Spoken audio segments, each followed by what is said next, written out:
Hi, welcome to EPCC Talks. My name is Dr. Amber Archuleta Lucero. Always so glad that you're joining us today. We always wish you the best. My co-host Claudia Chacon-Haley will be back the next time, but today it's extra special actually. This is a personal friend of mine and I asked him for an interview, and I'd like our audience to formally say welcome to Andy Lawrence, who is coming to us out of retirement after 34 years with us at EPCC. So there's a lot for us to capture and talk about, Andy. So on behalf of Claudia and I, who are not here, welcome to EPCC Talks. Thank you very much. I'm glad to be here. Yeah. Let me start at the beginning. I always want to start at the beginning. Let me get a snapshot of your childhood. The other day we were at a dinner, actually one of your retirement dinners, and I was having a conversation with you and your wife, your lovely wife Carol, and you were telling me where you were overseas for a little bit. But can we start at the beginning? Tell me a little bit about your childhood. I want to hear about your parents, your grandparents. We're going to kind of pivot into your educational experience, and then I want to get to your professional experience. Okay. I was born overseas in Vicenza, Italy. It's a U.S. territory, belongs to the United States government. So I was born there. I was there for 2 years. I was there when they assassinated John F. Kennedy, and that was interesting because they put all the babies right in front of the cannon. So then we came back to El Paso. My dad was stationed at Fort Bliss for his career. We went to Germany. We've been overseas to Saudi Arabia and places. So we always had a great time as childhood. I mean, I'm a military brat from day one. And I tell people that. I'm a military brat, so don't leave me alone, primarily. What's the biggest thing you have taken away now that you look back? You know, you're retired, you're doing a lot of things, still very active, but now that you look back on your childhood, visiting those countries, being able to, eat different kinds of foods, look at different cultures, look at the language, what is the biggest takeaway for you there? It's the way they act towards us. They were very friendly with us and everything. The food was great in most of the countries and everything. Getting to know the people.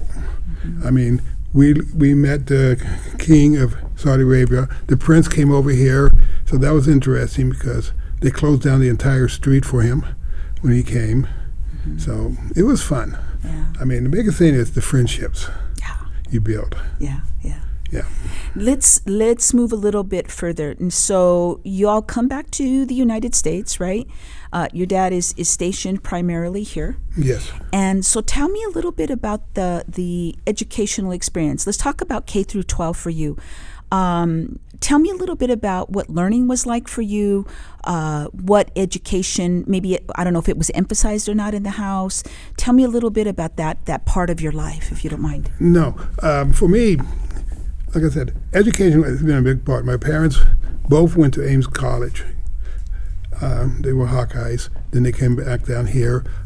I had great teachers in elementary. I still remember most of them because they made it fun for me, even though I screwed around.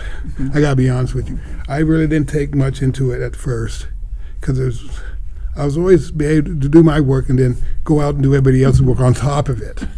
And I did that in first grade twice. It's like, okay, because Mrs. Crawford, my first grade teacher the first time, used to holler at me, you need to do your work first. Before you start somebody else's. Why? It's simpler. I can get mine. I'll go do everybody else's first. Yeah. Was it easy for you, Andy? I mean, sometimes school is a place where one struggles, but was, if you're doing your work and somebody else's work, I'm assuming it's easy. But yeah, it was. The hardest thing I got to admit to, was math. I didn't get math understood until I got to high school with Mr. Too Tall Green. We called him Too Tall because he was 6'9". Wow. He was tall, and he made math simple for me. So that's when I fell into love with math and was able to do it in real quick, like the way he showed me to do it. Up to then, I was like, why do I need it? It's a piece of junk. Right. Okay, but when I got there, he told me, and then I got into it, and it was fun. But yeah, I graduated when I was actually 17 and a half from high school. I took half a year off, so I graduated when I was 18. Okay. You got to understand, education is one thing my parents pushed, because they did go to college. They were college graduates twice, once from Ames College in Iowa, and then from UTEP. Yeah. So they graduated twice with a BA. Was it almost expected, Andy? Yes, it you all was are going to expected. school. Yeah. Okay. It was always expected that we'd go to school. But I got to be honest with you. When I started here at House Community College in 1981, I took it as a fun joke. I was having fun in college. I was playing around. I passed my class. Don't worry about that. I did pass them all. I never opened a book, though. They think. Well, that means that the high school had prepared you, right? I mean. Yeah, I would think that it would. But so I went and came to college here at community college. I majored in governmental accounting. And I had an instructor there by the name of Ray Wynn at the time. And he was good. He showed me how to do it. I ended up working with him for a little bit, doing the grade, because I can look at the answer sheet, memorize, and go down to the other side and go, no, yes, and get it marked quickly. So, was the intent to go into accounting? The intent was to just get a degree. Yeah. Okay, so that's what the whole intent was. So I graduated 5 years later after I got done messing around for 5 years, and opened up a small business. Tell me about that. The business was a biomedical business. I made a dollar bet with a friend that we couldn't open a business and make money the first year. And I said, I'll take that bet. And you named a business. So he did. He said biomedical. Wow. I'm going, okay, now I've got a problem. So you and the friend were partners? No. You were on your own? I was on my own. The bet was, I had to do it. Okay. So we did that. I did it. I opened it up. I got my first contract. Now, that was kind of funny. I got the contract at 8 o'clock in the morning, and the general said, I need my employee applications by 5 p.m. Wow. So I went down. Back then, there was a place called Texas Workforce. Yes. So I went down there. I met John, because he was helping me find a job anyway. I said, John, I need employees. Okay, how long? I need them by 5. Same day. And he looked at me and said, well, what do you mean? I said, by 5 p.m. I said, you call them, I'll interview them, and then I'll have it. So he was going through his list, finding people for me, found them. They came in, interviewed them. I hired them right then and there without any qualms. I said, don't worry about it. I got a contract. I just got to grab your application and run up to Beaumont to see the general. I said, why? He wants your applications. So I hired him, and then we had more fun. I mean, my secretary was making more money than any secretary there was. I was giving her $75 an hour because I was out doing the work. Right. You needed her on the ground. Yeah. She was running the office and the staff. And then I'll come in at night, sign the paperwork, put it back on the desk, and back out I go. Yeah. So it was fun. I had a lot of fun doing it. Don't get me wrong. It sounds like it. How long did you do that? Until 1995. So a while. Good for you. It 8 was a years. huge success. It was. Yeah. Until the employees figured out, hey, I get paid if I don't do the work. Yeah, right. So, in 95, we closed the business. I started working here at the college in 90. Okay. So you were doing both at the same time, right? Okay, got it. Because you got to remember, I was here part-time at Right. first. I was doing 2 jobs for the college. I was the communication side, and I was working on the technical side, the MSU side. So I was doing both jobs at the same time. That's how I got 39 hours a week. 38, 39, yeah.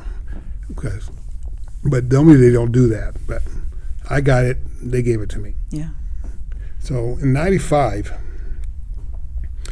I got the full-time position as a communication specialist here at the college and everything. So I was having a lot of fun doing that. Then in 2000, I moved over to networking side. And that's where I was from there till 2008 when I moved over to where I retired from distance learning support services. And I had fun doing them all, don't get me wrong. But the only thing I don't like is I had to read the books. Yeah. Yeah, it's a technical job. You need details to navigate the whole thing. Yeah. Yeah. So, and reading the book is not the right way to do it. But I did. I like technical management anyway, so that's really why I did it. But during that time, in '95, I decided I needed to go back to school and get my BA. So I went to Park College and got taking class there, and it was kind of fun. Don't get me wrong, education is a must for everybody in life. Yeah, true. But for me, it was like I went there to sleep. Was that portion easy for you? Yeah. Yeah. Yeah. I mean, education comes easy for me. Yeah, yeah. Okay. I know some people that fought it, and so I got working on my BA in business administration instead of accounting, because it sounded right to me. So I did that. I was supposed to be valedictorian, but I turned it down because a friend of mine who wanted to be valedictorian so he can get a pay raise. I said, you can have it, I don't want it. So I gave it to him. And they looked at me, why? I said, why do I want that piece of paper saying that? It's nothing to me. Yeah, it's going to help your friend, right? Yeah, it's going to help him better. So I gave it to him. And they said, you don't mind? No. Because education, like I said, it comes. I know people that struggle with it, and I help people with it. Okay? Because you got to, when I was getting my associate's degree, there's a funny story behind it, okay? At the time, we were getting my associate's degree. They said, I can do 1 year, 1 semester or 2 semesters at Trans Mountain. I had to go to VV. And I said no. So every semester after that, I knew the policy. That's one thing I tell people.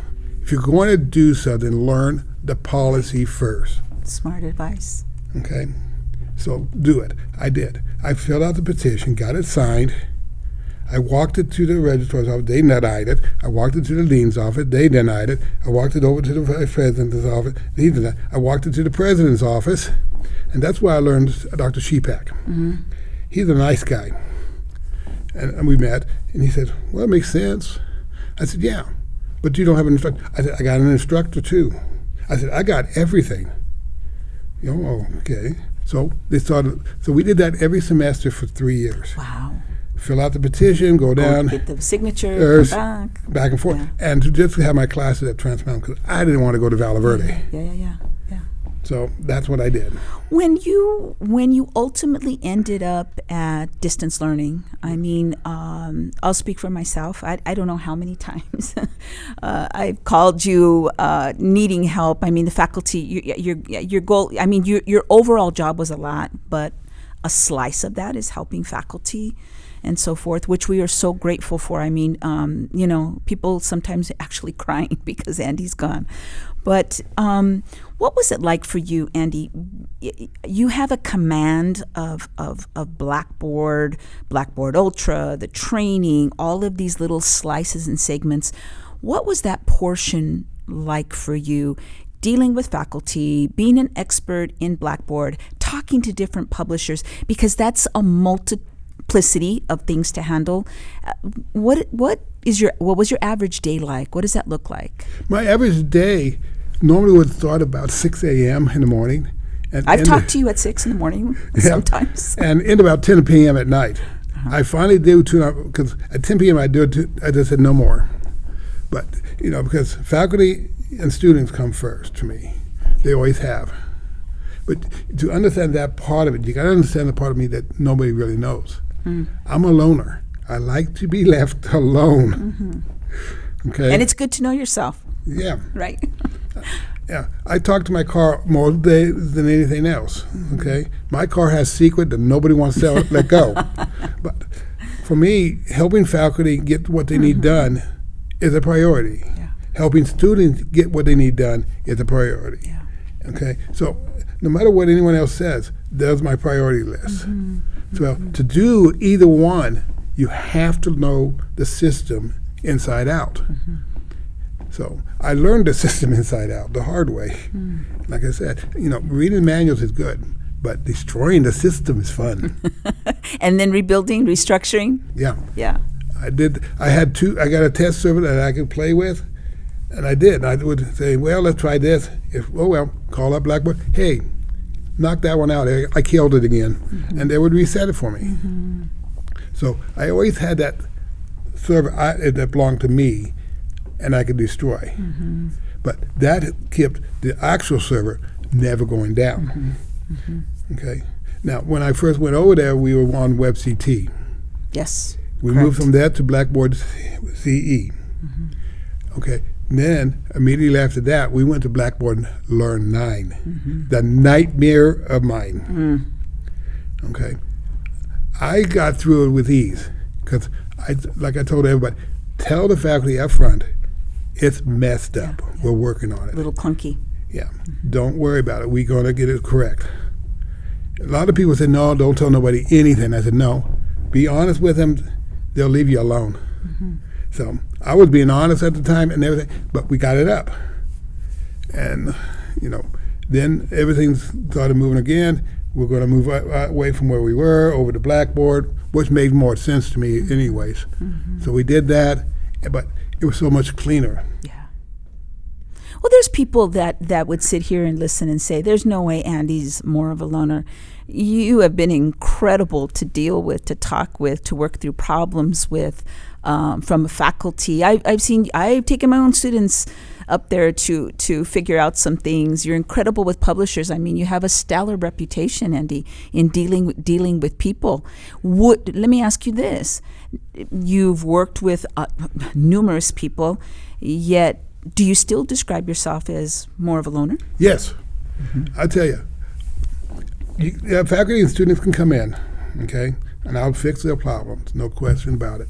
But as soon as they leave, I go back to my own world where I like it.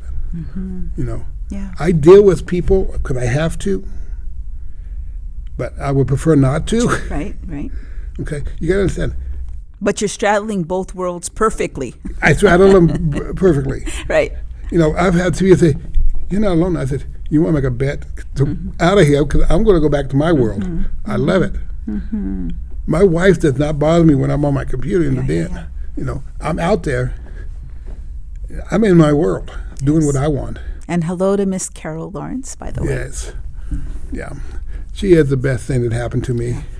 I got a chance to meet her. Just you realize that? 30 years ago yesterday. Congratulations. And I did get a chance to meet her at your dinner. Yes. Just simply lovely. Yes, she is. Yeah, y'all are both lucky to have each other. Yes. I'm interested in a couple things. One thing is you're retired now. It's 34 years. It's maybe 3 months. Where are we at? 4 months? 3 months. 3 months into retirement. What has that transition been like? It's been fun. I didn't think it would be for me because I'm a workaholic, okay? I've been working since I've been about 14 years old. I always want to earn money somehow. And I'll tell you what, after 34 years of no vacation, I'm having a ball. That's awesome to hear. Yes.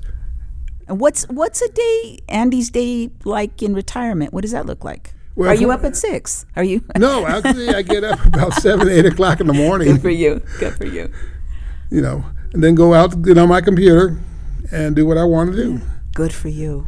Yeah. If I get hungry, I go out and get something to eat. Yeah. I mean, we decide what we want to do at the split minute. Isn't that beautiful? That's a beautiful journey to be that in that portion and stage of your life. And I didn't think I would like it, but I had to tell you something. I love it. Yeah.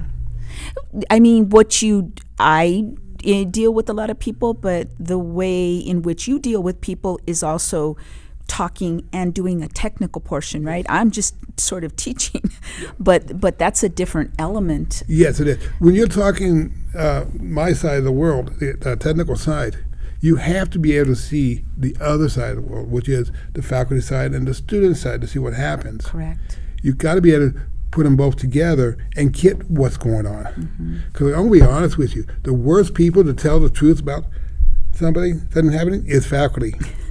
Then come the students. Right. They give you what's going on. We can be difficult, right? You give me what's going on, but you don't give me what's actually going on behind the scenes. True. So you come in. Well, we're coming so overwhelmed with the problem, and the verbiage, the technical verbiage to articulate what our issues are. And that's what I got to translate. Exactly. And that's the fun part. Translating that from your language to technical language is interesting. Yeah, you've done it brilliantly. Yes. Dealing with the publishers, the same thing. Most publishers say, well, it should be well, working. You're dealing sometimes with salespeople, FYI, right? Yes. But they'll tell me, oh, it should work. I said, no, it's not set for our Blackboard. It's set for another thing. Well, can't you help me? So we're going to sit down. We'll have to fill out the pages correctly. Yeah. We are here at the college. We work with 2 LMSs technically, and I worked with them both Desire to Learn, Brightspace, yes. and Blackboard. Yeah, the CB. And the conversion between them is not easy. But, the first thing they did when we did it, I got involved, and we got it going, and I learned how to do it all quick. So it's like, it's learning. But one LMS isn't like any other LMS to me. So it's easy for me to pick it up and go. Yeah, I know it is. My second question is the future. You've been doing a tiny bit of traveling here and there. What does that look like? What's in the long term, short term, in between term plans? Well, I'll be teaching classes here at the college, 1 class every semester. Awesome. So I won't ever really be out of a position here because I like teaching a little bit. I know you do. It's fun. I just don't want to go to campus. Are you coming to VV by any chance? Is that where you're teaching? Or nope, you online? I'm teaching online. Online, okay, got it. Online courses only, out of Northwest Campus. Awesome. So, cause this way, if I decide to wake up at 8 o'clock in the morning one day and say, "Hey, let's go," we can pack up and go. Nice. Right now, every month I go somewhere. So this month we're going to go towards there are 4 corners, where the 4 states all meet at one place. I want to stand on that thing and commit a crime. I think we're joking. I'm joking, okay? We're joking. We're joking. But I think it'd be interesting which state. Allegedly. Yeah. Because think about it. When they got a plaque that you're standing on it, you're standing in all 4 states. That's cool. It'd be kind of interesting to see. Do you all like to drive? Is I love to drive. She don't. So I'm I do. like Miss Carol. Hurry up. I love to drive. I have driven all over this country before, so we're doing it again. Yeah, but to go at your own pace and stop and get a snack and that's the fun part. Yeah, no clock. No clock. I got to be home. I got to get this ready. Yeah. That's that must the whole be thing. Amazing. It is. I'm going to be honest. I love this retirement thing. Good for you. People kept telling me, "Oh, you wouldn't like it." I hate to tell them something. I love it. Yeah. No, I mean, I truly feel like on behalf of all of us, I'm speaking, for faculty, all of us at EPCC, the work that you've done for us has been, there's no words for it. I mean, it has been profound. It has been magical to see you at work. Things that are here for me, unable to connect. You brilliantly captured that and were able to kind of regurgitate that to us in a way that we understand. And like I said, the amazing person that you are as a human to deal with on a daily basis. You are greatly missed. However, we understand you're going to have a huge, long journey going every month somewhere, and we're so happy for you. One last question, Andy, as we wrap it up. What advice would you give to a younger Andy Lawrence about life? I would tell him one thing: get your education. That's one thing in life nobody can take away from you. They can take anything else they want. Your education is yours for life. I took time to get mine, but that was me. You got to understand. I got my associates in 85. I got my bachelor's in 95. I got my master's in 2008. I took so many years between them. Yeah. You were busy though. I mean, life was happening. You were working. You were doing all those things. And I agree. My education has never been a thing that I regretted. I mean, No. it's. I love it. I do too. Agree. For me, when I first started off in this world, I liked the four walls, I call them, of education. I want to be on a seat, have the instructor across from me, hollering at me. And then I got my BA that way. I went to get my master's. I said, no, I'm going to have to do it with four walls. I tried it, didn't like it. Ended up going to Colorado Tech virtually, but it was virtual meetings. We met twice a week, and I had fun doing that. I did it from home, but I could do it listening to what they were saying and watching TV at the same time. So I was keeping my two sides of my brains busy. Yeah, you have that ability, right? And I was having fun. They would say something, I'll argue about it. Then the instructor would say, well, how would you know? I said, I did it. You want to try it again? And we'd start talking about it, and he'll go, well, you're right, it don't work. I said, yeah. So we were having fun when I was getting my master's. But never give up. Yeah. Always remember, education is the only thing you get that you can keep. Yeah. No, again, Andy, thank you for coming on behalf of EPCC Talks. I want to thank Andy Lawrence for coming. I want to thank him for his 34 years here. I want to thank him on behalf of the faculty. And I am glad to know that he's close. We can touch base and say hi. So thank you, Andy, for coming. Yes. Very grateful. And they still call. I heard. So thank you. We'll be back next month. Appreciate y'all.